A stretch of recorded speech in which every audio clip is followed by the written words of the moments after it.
Turbine blades. They are arguably the most important part of a gas combustion turbine. After gas is compressed and combusted, the hot gases exhaust and spin the turbine. These blades are subject to high forces and temperatures and must be manufactured to withstand constant abuse over a long industrial lifetime. This video covers some of the manufacturing processes used to create turbine blades. The process of vacuum induction melting is used to create defect-free superalloys, in this case titanium aluminum alloy. The material is first placed in the crucible and loaded into a vacuum chamber. A magnetic field generated by an inductor melts the metal with precise control over the percent composition of the alloy.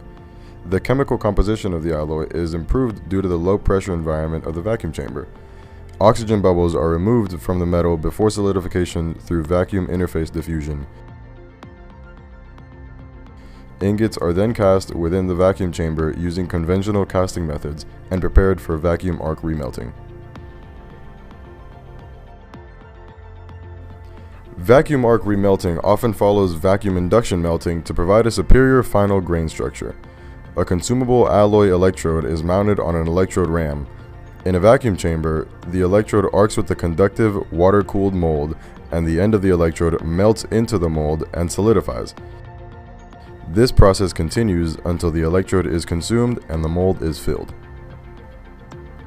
Hot isostatic pressing is a process that involves heating a powdered metal part during intense pressure.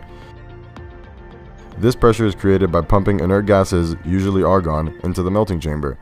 The temperature and pressure of the chamber can climb to 2000 degrees Celsius and 200 megapascals. The pressure shrinks the part marginally in all directions so the part shape is preserved. This process also decreases the porosity, which increases the density, strength, and fatigue resistance of the material. Some blades are made using composite materials such as carbon fiber or ceramic matrix composites. The process of creating carbon fiber turbine blades starts with a large roll of carbon fiber that is then cut to size. Each carbon fiber layer is laid down by hand until all 1700 sheets have been laminated together.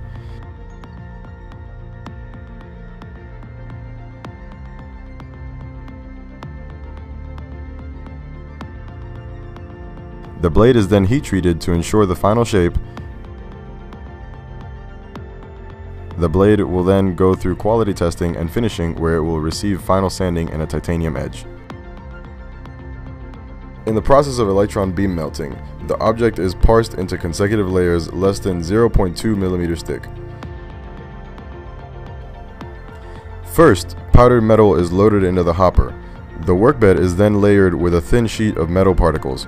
These particles are typically gas atomized to ensure uniform shape and size.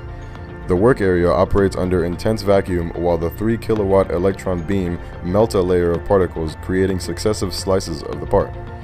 After a layer is melted, a new layer of particles is laid down. This process repeats until the whole part has been manufactured. Much like a CNC machine, the entirety of this process can be carried out with one program, with no skilled operator needed.